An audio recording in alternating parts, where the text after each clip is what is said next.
Hello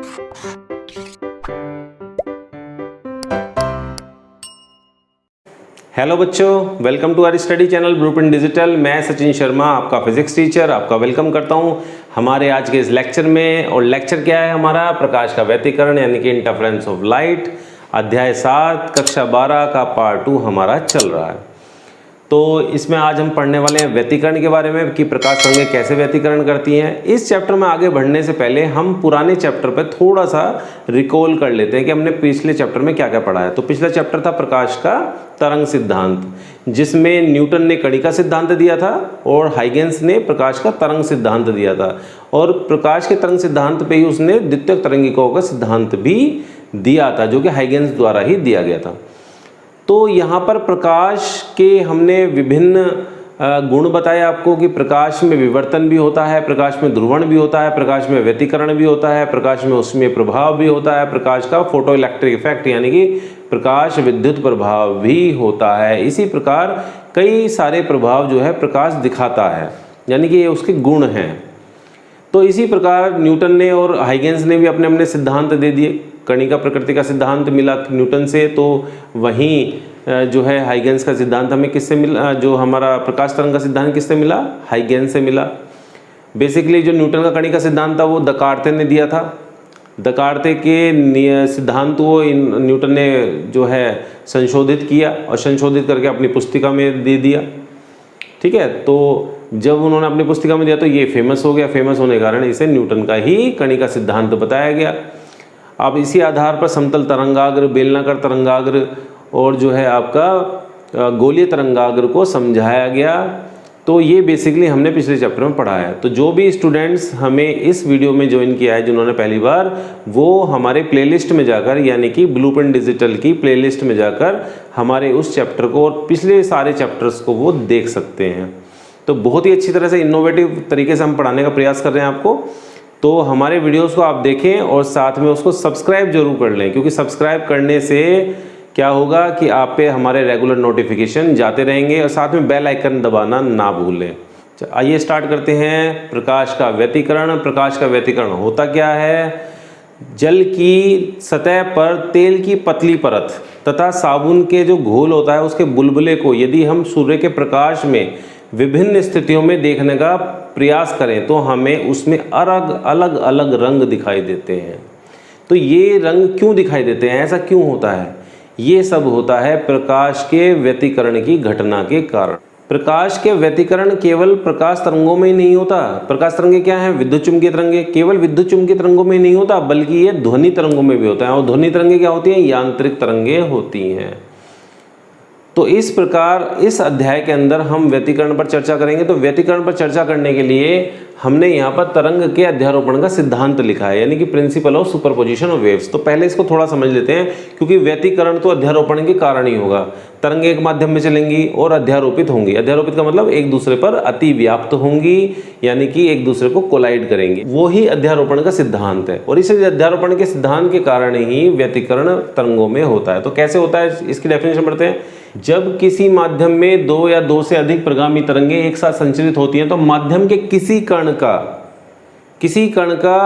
किसी समय यानी कि किसी क्षण पर परिणामी विस्थापन उस क्षण कण में पृथक पृथक तरंगों के द्वारा उत्पन्न विस्थापनों के सदिश योग के बराबर होता है। इस सिद्धांत को तरंग के अध्यारोपण का सिद्धांत कहते हैं।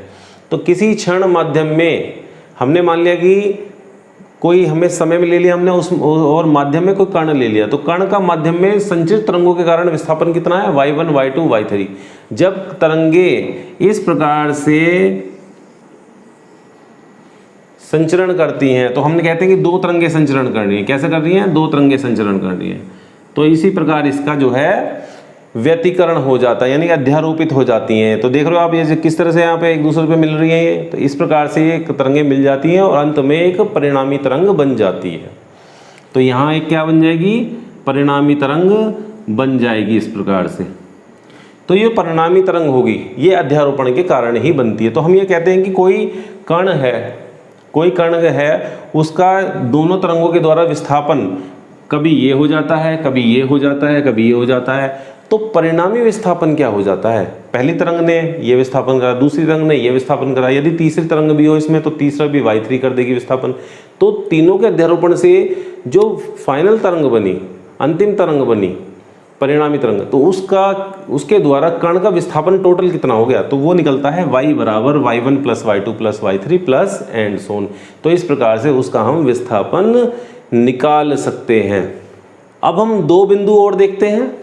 तो दो बिंदु में क्या कहा गया है कि यह सिद्धांत सभी प्रकार की तरंगों, जैसे यांत्रिक तरंगें मैंने आपको क्या बताया, ध्वनि तरंगें होती हैं, और दूसरा विद्युत चुम्बकीय तरंगें जो कि प्रकाश तरंगें होती हैं, इनमें समान रूप से सत्य है। यानी कि यांत्रिक तरंगों में भी अध्यारोपण होता है और आपका विद्युत चुम्बकीय तरंगों में भी अध्यारोपण होता है, परंतु इसमें एक शर्त लगती है कि तरंगें जो होती हैं उनका आयाम बहुत ज़्यादा नहीं होना चाहिए, आयाम कम होना चाहिए, बहुत ज़्यादा ना हो, तभी यह नियम लागू होता है। और ये नियम जो है लेज़र तरंगों के लिए लागू नहीं होता। क्यों नहीं होता? क्योंकि लेज़र तरंगें एक वर्णीय होती है, एक सीधी रेखा में चलती हैं और इनका जो आयाम होता है वो बहुत बड़ा होता है। लेज़र तरंगें बहुत दूर तक चली जाती हैं। क्यों चली जाती हैं? क्योंकि इनका आयाम बहुत ज़्यादा होता है। तो आयाम ज़्यादा होने की वजह से ये नियम जो है वो इन पर लागू नहीं होता।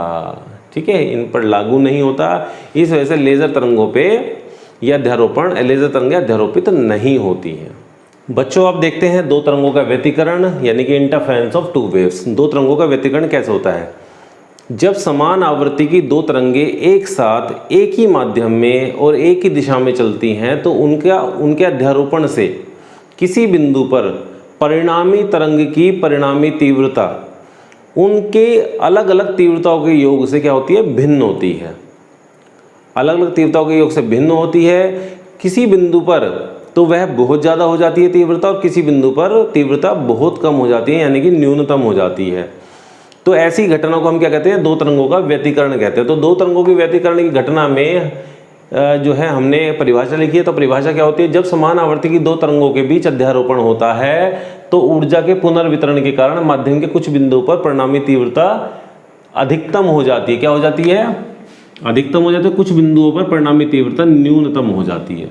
तो जहाँ ये अधिकतम हो जाएगी और जहाँ न्यूनतम हो जाएगी, तो जो घटना घटी है उस घटना को हम क्या कहते हैं? तरंगों का व्यतिकरण कहते हैं। और ये दो प्रकार का व्यतिकरण होता है। पहला व्यतिकरण होता है संपोषी अथवा रचनात्मक व्यतिकरण, और दूसरे को हम बोलते हैं विनाशी व्यतिकरण, डिस्ट्रक्टिव इंटरफेरेंस, और इधर क्या था? Constructive interference. तो संपोषी व्यतिकरण का मतलब कि प्रकाश का जो प्रकाश तरंगों का व्यतिकरण हुआ उसमें तीव्रता अधिकतम हो गई। तो यानी कि व्यतिकरण की घटना में जिन बिंदुओं पर परिणामी तीव्रता अधिकतम हो जाती है उन बिंदुओं पर हुए व्यतिकरण को संपोषी व्यतिकरण कहते हैं। यानी कि एक क्षेत्र में जब व्यतिकरण होगा, दो प्रकाश स्रोत रखे जाएंगे तो उनसे जो तरंगें निकलेंगी तो दोनों तरंगें अतिव्याप्त होकर कुछ बिंदुओं पर तो क्या बना देंगी? कुछ बिंदुओं पर तो ये तीव्रता, यानी कि प्रकाश जो है बहुत ज़्यादा हो जाएगा, कुछ बिंदुओं पर प्रकाश जो होगा बहुत कम हो जाएगा। तो इसलिए संपोषी व्यतिकरण क्या हुआ? जिन बिंदुओं पर प्रकाश अधिकतम हो जाता है। इसी प्रकार से विनाशी व्यतिकरण यानी कि डिस्ट्रक्टिव इंटरफेरेंस, व्यतिकरण की घटना में जिन बिंदुओं पर परिणामी तीव्रता न्यूनतम होती है, यानी कि मिनिमम होती है, उन बिंदुओं पर हुए व्यतिकरण को विनाशी व्यतिकरण कहते हैं। यद्यपि जो संपोषी व्यतिकरण और विनाशी व्यतिकरण में जो है तीव्रता जो होती है वो कहीं अधिकतम होती है, कहीं न्यूनतम होती है। जैसे कि संपोषी में अधिकतम है और जो है विनाशी व्यतिकरण में न्यूनतम होती है, परंतु जो संपूर्ण क्षेत्र की तीव्रता होती है वो नियत होती है। क्या होती है? संपूर्ण क्षेत्र की तीव्रता, यानी कि दोनों बेशक अलग अलग इसमें जो है तीव्रता अधिकतम है, इसमें न्यूनतम है, परंतु यदि संपूर्ण क्षेत्र देखा जाएगा जहाँ पे दो तरंगे गतिमान हैं तो उसमें जो संपूर्ण तीव्रता होती है नियत होती है। नियत का मतलब संरक्षित होती है। इस प्रकार तीव्रता को यानी कि ऊर्जा को ना तो जो है उत्पन्न किया जा सकता है, ना ही नष्ट किया जा सकता है, केवल उनका पुनर्वितरण किया जा सकता है। कि यहाँ से जो विनाशी व्यतिकरण में जो कम तीव्रता हुई उसकी सारी तीव्रता जो कहाँ पहुँच गई? इधर पहुँच गई संपोषी व्यतिकरण में। तो यानी कि ऊर्जा जो थी इस विनाशी व्यतिकरण वाले बिंदुओं की जो ऊर्जा थी वो कहाँ पहुँच गई? संपोषी वाले बिंदुओं की ऊर्जा पर पहुँच गई। तो वहाँ ऊर्जा ज़्यादा हो गई और यहाँ ऊर्जा कम हो गई। इसलिए अविनाशी व्यतिकरण बन गया या संपोषी व्यतिकरण बन गया, यानी कि संपूर्ण तीव्रता, संपूर्ण ऊर्जा यहाँ पर नियत हो गई। तो यहाँ पर कौन सा नियम लग गया? कंजर्वेशन ऑफ एनर्जी का यहाँ पर नियम लग गया। तो क्या हो गया? कंजर्वेशन ऑफ एनर्जी लग गया यहाँ पे, कंजर्वेशन ऑफ एनर्जी। और हिंदी में क्या बोलेंगे? ऊर्जा का संरक्षण, ऊर्जा का संरक्षण का नियम यहाँ पर लग गया। क्या कि ऊर्जा क्या होती है? संरक्षित होती है। अब इस पर हम एक सूत्र निकालते हैं कि जैसे दो जो है तरंगे अध्यारोपित हो गई, तो उनके लिए परिणामी तरंग कोई निकलेगी, तो परिणामी तरंग की कोई परिणामी तीव्रता भी होगी और परिणामी तरंग के कोई परिणामी आयाम भी होगा। तो वो कैसे निकालते हैं वो देखते हैं। अब हम देखते हैं व्यतिकरण में परिणामी तीव्रता का व्यंजक हम कैसे निकालते हैं, यानी कि expression of resultant intensity in interference. तो हम मान लेते हैं, माना दो सरल आवर्त प्रगामी तरंगे, दो सरल आवर्त प्रगामी तरंगे एक साथ एक ही दिशा में समान माध्यम में गतिमान है। तो हमने दो सरल आवर्त तरंगे मान ली, इनके हमने आयाम मान लिए। आयाम हमने कहा है A1 पहली का है, दूसरी का आयाम क्या है? A2 है। दोनों के बीच जो कलांतर है तरंगों में वो क्या है? फाई है। कलांतर हमने फाई मान लिया। किसी समय t पर, समय ले लिया t हमने, इस समय पर यानी कि t पर माध्यम के किसी बिंदु पर एक कण का इन तरंगों के कारण जो विस्थापन है वो हमने मान लिए हैं y1 व y2, ये हमने विस्थापन ले लिए हैं। अब तरंग की समीकरण लिखते हैं। तो तरंग की समीकरण क्या है? तरंग की समीकरण देख लेते हैं। तो तरंग की समीकरण हमने ले ली, y1 बराबर a1 साइन ओमेगा t, पहली तरंग ले ली हमने। दूसरी तरंग ली हमने y2 बराबर a2 साइन ओमेगा t, क्योंकि कलांतर इन दोनों के बीच में फाई है तो इसमें मैं फाई और जोड़ देता हूँ। ये कोण होता है तो कोण में मैंने फाई जोड़ दिया, तो कलांतर आ गया दोनों तरंगों में कलांतर। अब ये जब अध्यारोपित होंगी तो परिणामी तरंग बनेगी। तो परिणामी तरंग क्या बनेगी? ये बनेगी परिणामी तरंग, क्या बन जाएगी? y बराबर y1 प्लस y2 बन जाएगी। तो y1 कितनी है? यहाँ रख दो, a1 sine omega t plus a2 sine omega t plus phi, ये हमने ले लिया। अब ये sine c plus sine c plus D का फॉर्मूला बन जाता है। क्या बन जाता है? Sine c plus D. और ये साइन c प्लस डी क्या होता है? Sine c cos D plus cos c sine D. ये इस तरह से ट्रिग्नोमेट्री का यानी त्रिकोणमिति का सूत्र होता है, जिसे हम यहाँ पर लगा देंगे। तो यहाँ पर लगाएंगे तो क्या आएगा? यहाँ पे करो a1 sine omega t plus a2 और ये sine omega t cos phi और प्लस ये 2 यहाँ भी आ जाएगा। क्या आ जाएगा अब यहाँ पे? a2 cos omega t sine phi, ये इस प्रकार से आ जाएगा। अब आप देख रहे हो साइन ओमेगा टी इसमें है और इसमें भी है, दोनों पदों में है। तो मैं इन दोनों पदों को एक साथ ले लूँगा तो क्या आ जाएगा?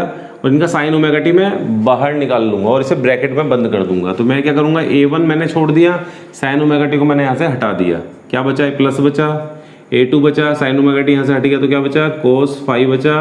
और साइन ओमेगा टी कहाँ गया? ये बाहर आ गया, इस ब्रैकेट से बाहर आ गया, कोष्ठक से बाहर आ गया। और a2, इस साइन फाई को a2 के साथ लिख लो तो ये आ गया साइन फाई इस प्रकार से। और ये क्या बचा? कोस ओमेगा टी। ठीक है, तो इस प्रकार से हमारा आ गया। हमने कुछ मानेंगे, हम इसको जो क्या मान लेंगे? हम इसको मान लेंगे a cos theta. a cos theta जो परिणामी तरंग निकली, हमने कहा कि उस परिणामी तरंग का ये a कोस थीटा है, जिसका a क्या है? आयाम है परिणामी तरंग का। और इसको हम क्या मान लेंगे? इसको हम मान लेंगे a साइन थीटा, ये मान लेंगे। हमने इसे मानकर अगला स्टेप लिख लिया, यानी कि a cos थीटा कितना हो गया, ये हो गया। इसको हम साइड में यहाँ पे लिख सकते हैं अलग से। तो a cos थीटा कितना हो गया आपका, a1 plus a2 cos phi, a1 plus a2 cos phi, और a साइन थीटा कितना हो गया, a2 sine phi. a2 sine phi को हमने a को साइन थीटा वहाँ पे मान लिया। तो ये मैं माना भी लिख देता हूँ यहाँ पे। अब इसकी जगह लिख दो और इसे सूत्र को फिर बंद कर दो। तो ये आ गया a cos theta sine omega T plus a sine theta cos omega T, और इसे भी मैं वापस बंद कर सकता हूँ, जैसे मैंने ये खोला था इसी तरह से बंद हो जाएगा। तो ये हो जाएगा a sine omega T plus theta, और यहाँ इधर क्या है, y है, तो y के साथ में क्या बन गया, ये परिणामी तरंग का जो है, परिणामी तरंग का विस्थापन आ गया। क्या गया, परिणामी तरंग का विस्थापन।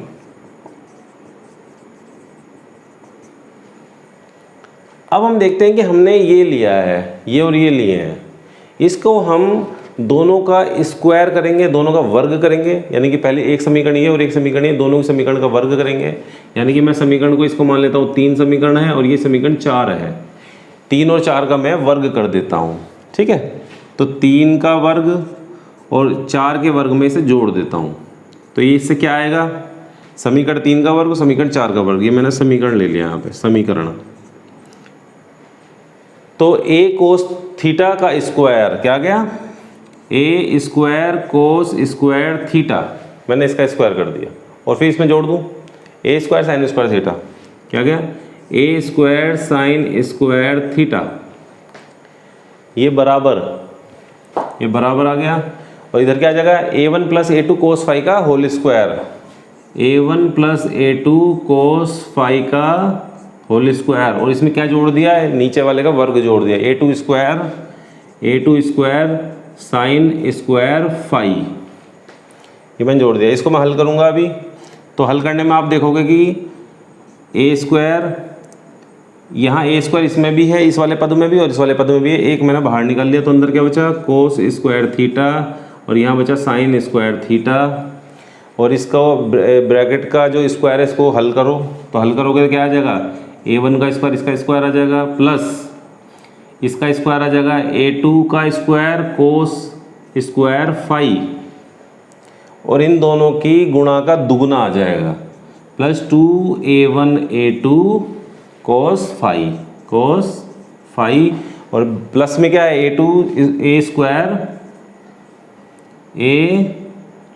ये था आपका a2 square sine square phi, ये आपका इस तरह से एक्सप्रेशन आ जाएगा। ये हमारा जो ये होता है cos square plus sine square theta, इसका मान 1 होता है। Sine square theta plus cos square theta या फिर cos square theta plus sine square theta, इसका मान क्या होता है, 1 होता है। जैसे कि यहाँ पे मैं साइन ऐसा लिख दूँ, sine square theta plus cos square theta बराबर 1 होता है। ये आपको पता होना चाहिए ट्रिग्नोमेट्री से। तो हमने इसे 1 रख दिया, तो ये क्या गया, a स्क्वायर बराबर, इसको लिखो a1 स्क्वायर, ठीक है, a1 स्क्वायर लिख लिया। फिर हमने क्या करा, इस a2 स्क्वायर कोस स्क्वायर फाई और a2 square sine square phi, इन दोनों को एक साथ लिखा और a2 स्क्वायर को मैंने कॉमन ले लिया बाहर। चले लिए a2 स्क्वायर और ब्रैकेट में क्या गया, cos square phi plus sine square phi, इसको मैंने इसको एक साथ ऐसे लिख दिया। और फिर क्या बचा, 2a1 a2 cos phi, 2a1 a2 cos phi, इस प्रकार से निकल गया। और ये भी क्या हो गया, ये भी 1 हो गया इसी की तरह से। तो क्या बचा, a स्क्वायर बराबर a1 square plus a2 square plus 2a1 a2 cos phi, और ये हमारा क्या बन गया, ये हमारा आयाम निकल गया, परिणामी तरंग का आयाम निकल गया। ये बच्चों, अब हम इस परिणामी तरंग का, हमने आयाम भी निकल गया और विस्थापन भी निकल गया। अब इसका क्या निकालना है, हमें परिणामी तीव्रता निकालते हैं। तो परिणामी तीव्रता निकालने के लिए ये मुझे रब करना पड़ेगा।